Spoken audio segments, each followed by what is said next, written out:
जंतर मंतर के ये वो स्थान है जहाँ काफ़ी दिनों से प्रोटेस्ट चल रहा था और आप पीछे देखेंगे तो पुलिस फोर्स जो है वो काफ़ी तादाद में यहाँ पे भी आ रही है और एक तरह से आप यहाँ भी काफ़ी भीड़ है। और अंदर का मैं आपको नज़ारा दिखाता हूँ। अंदर आखिर क्या चल रहा है वो मैं आपको बताता हूँ कि अंदर का जो अफवाह उड़ रहा था कि अंदर से प्रोटेस्टर हटा दिए हैं, तो ये अभी अंदर का नज़ारा है। अब देखिए मैं जूम करके दिखा रहा हूँ।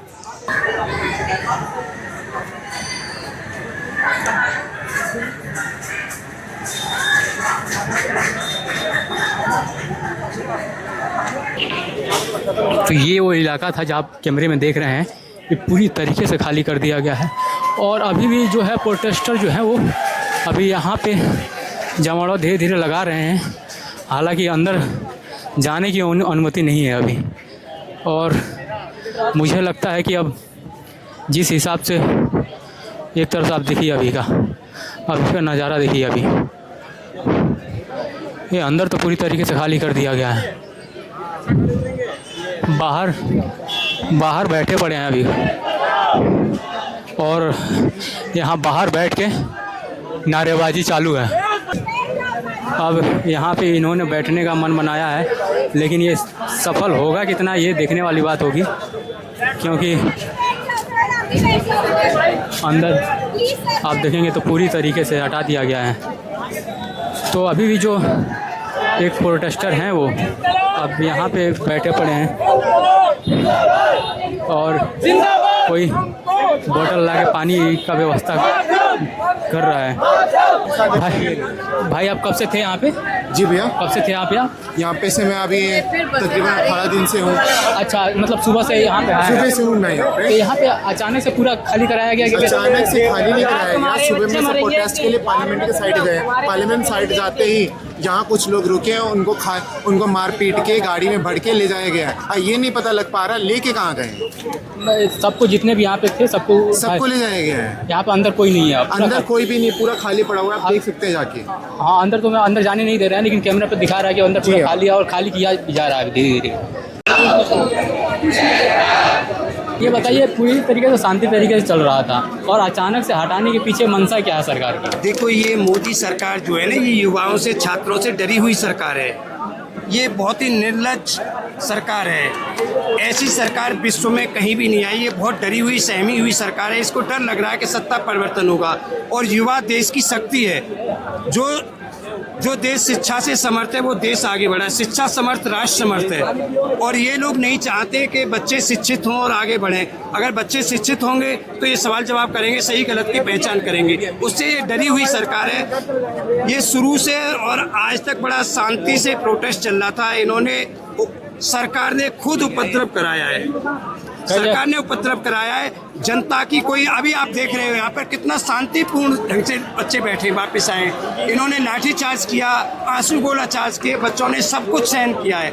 बच्चों की एक छोटी सी मांग है जिसमें गरीबों के बच्चे शामिल हैं, अमीरों के बच्चे चाहते हैं, नेताओं के बच्चे शामिल हैं। कोई बड़ी मांग नहीं है। बच्चों की मांग है शिक्षा को पारदर्शी बनाओ, शिक्षा नीति को पारदर्शी बनाओ, ईमानदारी से काम करो। जो गलत काम कर रहा है उसे दंड मिलना चाहिए। हर बार ये बोल देते हैं कि भाई हमने कानून बना दिया, सख्त कानून बना दिया, उसका रिजल्ट क्या निकला? रिजल्ट तो कुछ निकला नहीं। जो लोग अपराधी हैं, जिन्होंने गलत काम किया है, उनको दंड दो। चाहे वो सरकार में मंत्री हो, चाहे अफसर हो, चाहे देश का नागरिक हो, कोई भी हो, उसे दंड मिलना चाहिए। और ये सरकार दंड दे नहीं सकती क्योंकि ये खुद ही अपने लोगों से गड़बड़ी कराती है। सारे प्रशासन में, सारी सत्ता में अपने गलत लोगों को, माफिया लोगों को, आरएसएस के लोगों को बिठा रखा है। पिछली बार जो हुआ था, एनटीए में गड़बड़ी हुई थी, उसको इन्होंने वहाँ से एनटीए से तो हटाया, पर उसका प्रमोशन करके छत्तीसगढ़ पहुँचा दिया, सचिव बना दिया। तो ये लोग दंड नहीं देना चाहते। अगर किसी को, प्रशासन को, अधिकारी को, एनटीए को भंग कर दो, एनटीए को भंग कर दो। एनटीए की जरूरत ही क्या है? जो काम नहीं कर पा रहा है उसकी जरूरत क्या है? पहले भी तो परीक्षाएं हो रही थी, गलती हुई है तो सुधार भी करो ना उसमें। उसे गलती को स्वीकार करो। पर ये सरकार हिटलर शाही सरकार है, ये गलती नहीं मानने को तैयार। यहाँ से जब ये पूरी तरीके से खाली कर दिया गया तो एक तरीके से सरकार का मंशा यही है ना कि ये प्रोटेस्ट को पूरी तरीके से खत्म कर दिया जाए। देखो, सरकार की पूरी मंशा है कि इस प्रोटेस्ट को किसी भी तरह से जलियांवाला कांड, जो जलियांवाले कांड में अंग्रेजों ने किया था वही आज इन्होंने किया है। यहाँ पर जलियांवाले कांड से भी, वो तो अंग्रेज थे, विदेशी थे, ये तो अपने लोग हैं। हमारे लोगों से, हमारे, कोई मेरा भाई है, कोई मेरा पिताई है, कोई चाचा है, कोई ताऊ है, पुलिस में सब हमारे अपने लोग हैं। हमारे लोगों से ही हम पर अत्याचार करा रहे हैं। ये प्रशासन, शासन बड़ा निर्दयी शासन है। वो लोग कहते हैं ना, बड़े बूढ़े लोग कहते हैं कि देश का राजा वो होना चाहिए जिसका परिवार हो। ये बिना परिवार वाले लोग हैं। मोदी जी का कोई आगे पीछे है नहीं, तो ये क्या जाने बच्चों का दर्द, ये समाज का क्या दर्द समझेंगे? समाज का, परिवार का, बच्चों का दर्द वो समझेगा जिसका परिवार होगा, बच्चे होंगे। ये क्या समझेंगे? ये तो अभी यहाँ से जाएंगे सीधे विदेश चले जाएंगे। ये तो ट्रंप की बात को मानेंगे ना, ट्रंप जो बोलेगा उसे मानेंगे। ये अत्याचारी सरकार है, बहुत ही हिटलर शाही सरकार है। इस सरकार से कोई उम्मीद नहीं कर सकते। इस सरकार को तुरंत एक्शन लेना चाहिए, शिक्षा मंत्री को हटाना चाहिए, पारदर्शी बनाना चाहिए, एनटीए को भंग कर देना चाहिए। और बच्चों की जो मांग है, डिमांड है, वो गरीब की, अमीर की, नेताओं के बच्चों की, मंत्रियों के बच्चे की, सबकी मांग है। बिना शिक्षा के कोई भी देश आगे नहीं बढ़ सकता, कोई समाज नहीं आगे बढ़ सकता, कोई परिवार नहीं बढ़ सकता। जिस देश की शिक्षा समर्थ है वो राष्ट्र समर्थ है। जिस परिवार में शिक्षित लोग हैं वो परिवार आगे बढ़ा है।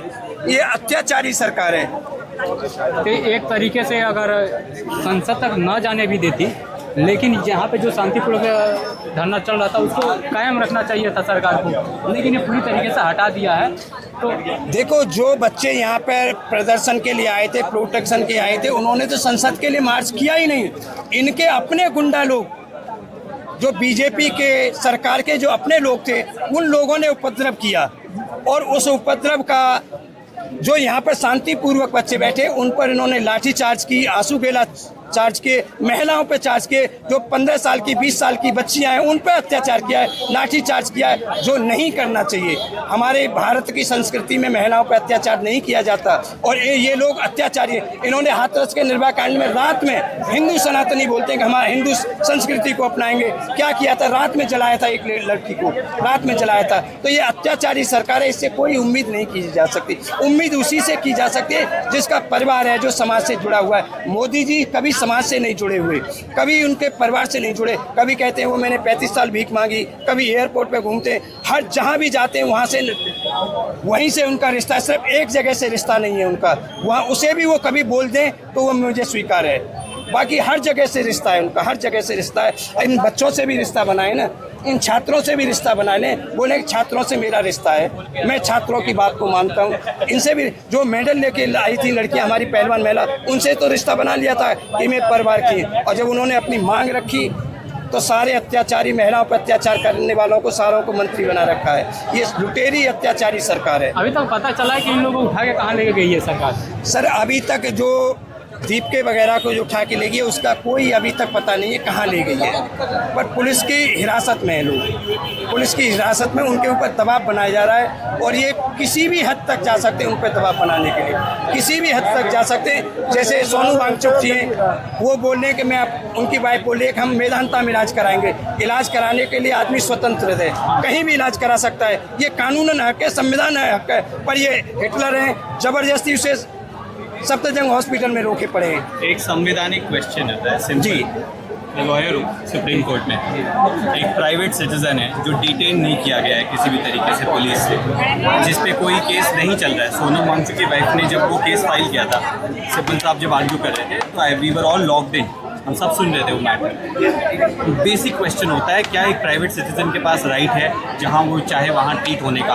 अगर वो साइकोलॉजिकली रेडी ही नहीं है, उसको विश्वास ही नहीं उन डॉक्टर्स पे, तो कैसे ट्रीटमेंट हो पाएगा? सिब्बल साहब ने ये भी बोला था कि एक सोल्यूशन है, आप एम्स के डॉक्टर्स को या सफदरजंग के डॉक्टर्स को भेज दीजिए साथ में, उनको वहाँ हम उनके साथ डिटेल शेयर कर लेंगे। लेकिन किसी तरीके से फिर भी ना उनको अलाउ किया गया हॉस्पिटल चेंज करने के लिए, ना उनकी रिपोर्ट शेयर करने के लिए पहले अलाउ किया गया, बाद में ये बोला गया। और दिल्ली गवर्नमेंट के काउंसिल ने ये तक मांगा था कि अगर वो इच्छा से ना मना कर दे कुछ हियरिंग, कुछ दवाई लेने से, तो उन्हें ज़बरदस्ती देने तक का अधिकार उनके पास होना चाहिए।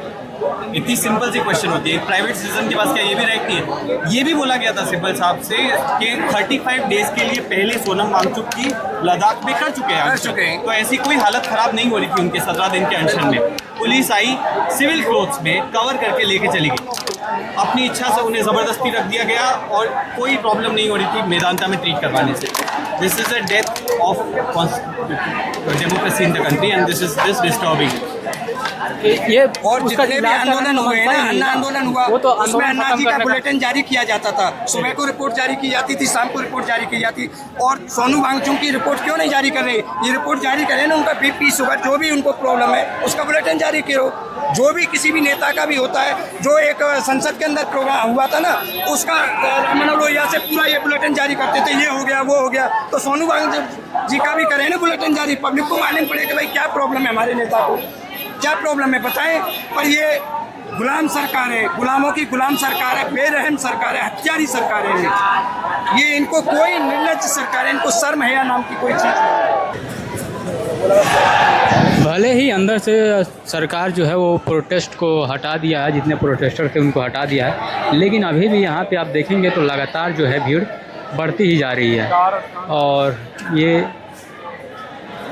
भीड़ है जो अभी अब मैं बैक कैमरा से दिखाऊंगा कि यहाँ पे भीड़ जो है इतनी ज़्यादा हो गई हैं और अभी भी लगातार आ ही रही हैं। एक तरीके से कहा जा सकता है कि भले ही जंतर मंतर के अंदर आप जहाँ प्रोटेस्ट के अलाउड था वहाँ पर आप अलाउड नहीं कर रहे हैं, लेकिन ये भीड़ आपको रोकने के लिए कोई ठोस वजह होनी चाहिए।